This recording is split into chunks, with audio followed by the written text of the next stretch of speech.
अस्सलाम वालेकुम। तो कैसे हैं आप लोग? उम्मीद करता हूँ आप लोग खैरियत से होंगे। और जैसे कि आपको पता ही है, हमारी जो सीरीज़ चल रही थी उसी की आज कड़ी एक है B14। और उसमें आज हम पढ़ने जा रहे हैं पास्ट इंडेफिनेट के बारे में कि पास्ट इंडेफिनेट क्या होता है। इससे पिछली वीडियोस में हमने प्रेजेंट इंडेफिनेट को एक्सप्लेन किया था और उम्मीद करता हूँ कि आपको पसंद आया होगा। लेकिन इसमें हम पास्ट इंडेफिनेट की बात करेंगे और पास इंडेफिनेट क्या होता है, कैसे इस्तेमाल किया जाता है, और आपको पहली बार ऐसा पास इंडेफिनेट पढ़ने को मिलेगा। तो चलते हैं अब हम वीडियो की तरफ, बस जुड़े रहिएगा हमारे साथ। पास्ट इंडेफिनेट टेंस की, अच्छा पहली बात तो ये कि अगर मैं पास्ट इंडेफिनेट बोल रहा हूँ तो ये इंडेफिनेट तो है ही नहीं, क्योंकि डेफिनेट और इंडेफिनेट की डेफिनेशन तो मैं आपको B11 में बता चुका हूँ कि डेफिनेट क्या होता है, इंडेफिनेट क्या होता है। तो इंडेफिनेट तो ये होगा ही नहीं, तो फिर जब इंडेफिनेट नहीं है तो इसका नाम पास्ट इंडेफिनेट क्यों रख दिया? तो उसके लिए मैं आपको समझाता हूँ। पहले हम चलते हैं टाइमलाइन की तरफ। जैसे कि प्रेजेंट इंडेफिनेट को हमने टाइमलाइन से समझा था, इसी तरह इसको भी हम टाइमलाइन से ही समझेंगे। टाइमलाइन से समझने के लिए ये देखें, यह हमारे पास एक टाइमलाइन है और ये हमारा फ्यूचर है।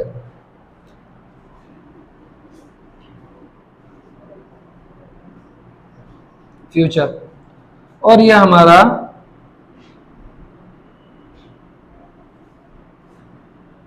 प्रेजेंट है।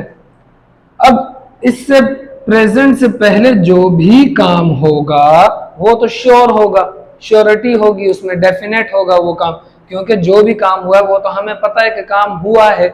जब वो काम हुआ है तो डेफिनेट है, इंडेफिनेट नहीं हो सकता। अब उसकी वजह यह है कि पुरानी इंग्लिश में और पुराने दौर में यह हुआ कि जब उन्होंने प्रेजेंट इंडेफिनेट बनाया तो प्रेजेंट इंडेफिनेट को देखते हुए उन्होंने इसका नाम भी पास्ट इंडेफिनेट रख दिया।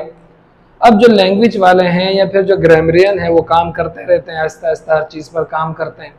तो काम करते हुए फिर उन्होंने इस चीज़ को निकाला कि जब ये इंडेफिनेट है, डेफिनेट है, तो फिर उन्होंने नाम रख दिया सिंपल पास्ट टेंस। अब सिंपल पास्ट टेंस कह लें, अब नाम वही रहा, पास्ट इंडेफिनेट नाम वही रहा, नाम चेंज नहीं किया, लेकिन अब कुछ लोग इसको सिंपल पास्ट कहते हैं या फिर पास्ट इंडेफिनेट ही। तो आपको मैं ये बता दूं कि नाम कभी भी बदलता नहीं है, नाम वही रहता है, बस डेफिनेशन चेंज हो जाती है, डेफिनेशन बदल जाती है। तो इसी तरह इसके साथ भी हुआ। अब अगर हम पास इंडेफिनेट को पढ़ते हैं तो पास इंडेफिनेट के लिए हमारे पास जो फॉर्मूला है, सब्जेक्ट प्लस वर्ब और प्लस जो भी एक्स्ट्रा वर्ड लगा लें या फिर आप उसको जो भी कह लें, ऑब्जेक्ट, एडजेक्टिव, एडवर्ब। अब जो इसमें वर्ब आता है वो आता है सेकंड फॉर्म। वर्ब क्या आती है? Second form. हेल्पिंग वर्ब इसमें भी नहीं है, जैसे कि प्रेजेंट इंडेफिनिट में नहीं था। अब जब हेल्पिंग वर्ब नहीं है तो वही सवाल बना कि why not a helping verb, why not auxiliary verb या व्हाई नॉट हेल्पिंग वर्ब। तो उसको डेफिनेशन से समझते हैं कि helping verb is not required because the past verb, the past verb कह लें या सेकंड फॉर्म कह लें, इट सेल्फ शोज टाइम, वो खुद ही हमें बता देता है। क्योंकि आपने क्या सेकंड फॉर्म कहीं फ्यूचर में लिखी हुई देखी, कहीं आपने परफेक्ट में या प्रोग्रेसिव में या प्रेजेंट में कहीं पर भी लिखी हुई देखी? नहीं। तो इसका मतलब ये हुआ कि जो सेकंड फॉर्म होती है वर्ब की वो कहीं पर भी शो नहीं होती, वो कहीं पर भी लिखी हुई नहीं होती, वो सिर्फ और सिर्फ कहाँ आती है? सिंपल पास्ट टेंस में।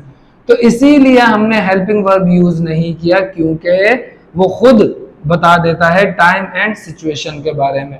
जैसे कि मैंने आपको बताया था, ऑक्सिलरी वर्ब और वर्ब दोनों मिलकर, टेंस सेंटेंस जो था, टेंस और ऑक्सिलरी वर्ब दोनों मिलकर क्या बताते थे? हमें टाइम और सिचुएशन बताते थे। तो यहां पर जो सेकंड फॉर्म है वो खुद ही टाइम और सिचुएशन बता देती है, तो इसीलिए यहां पर हेल्पिंग वर्ब की जरूरत नहीं पड़ती। अब जो हम पास इंडेफिनेट या फिर पास सिंपल पास पढ़ते हुए आए, हमें पढ़ाया गया था, थी, थे से, जबकि ऐसा नहीं है, हम था, थी, थे से नहीं पढ़ते। सिंपल पास के अगर मैं आपको डेफिनेशन समझाऊं तो मैं इसकी आपको डेफिनेशन बताता हूं कि डेफिनेशन इसकी ये है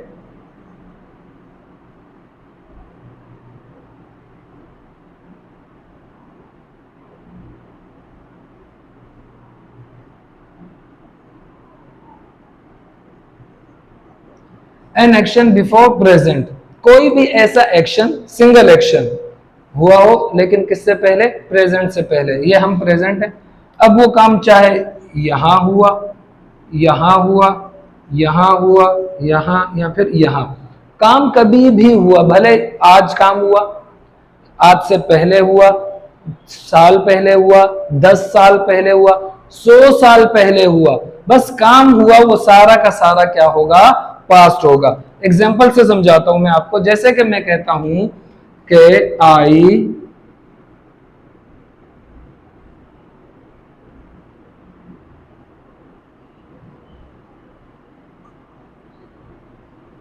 आई met him yesterday, I met him yesterday, मैं उससे कल मिला, या फिर मैं उससे कल मिला था। उर्दू चाहे कुछ भी हो, इंग्लिश एक ही रहेगी, इंग्लिश एक ही है, आई मेट हिम यस्टरडे।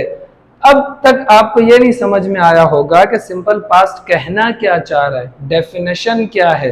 तो इसकी डेफिनेशन ये है, आप नोट डाउन कर लें कि डेफिनेशन ये है कि an action which finished in the past, an action which finished in the past, कोई भी ऐसा एक्शन जो पास्ट में हुआ और खत्म हो गया।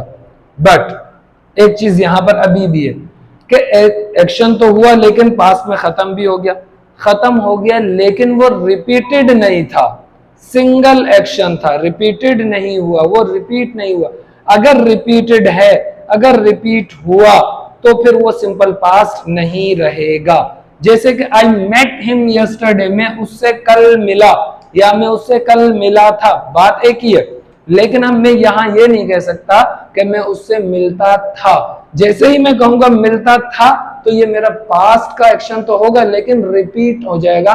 जैसे कि मैं उससे मिलता था, शायद रोज मिलता था, शायद हफ्ते में 2 बार मिलता था, महीने में मिलता था, तो ये मेरा रिपीटेड एक्शन, तो रिपीट एक्शन होगा तो वो सिंपल पास्ट नहीं रहेगा, बल्कि वो एक स्ट्रक्चर में चला जाएगा, वो स्ट्रक्चर भी पास्ट में ही आएगा, पास्ट में यूज होगा, सिंपल पास्ट ही होगा लेकिन रिपीटेड एक्शन होगा। वो इंशाल्लाह हम B15 में उसको हम डिस्कस करेंगे कि वो कैसे बनेगा। या इसी तरह एक और एग्जांपल मैं आपको लिख के दूं, जैसे कि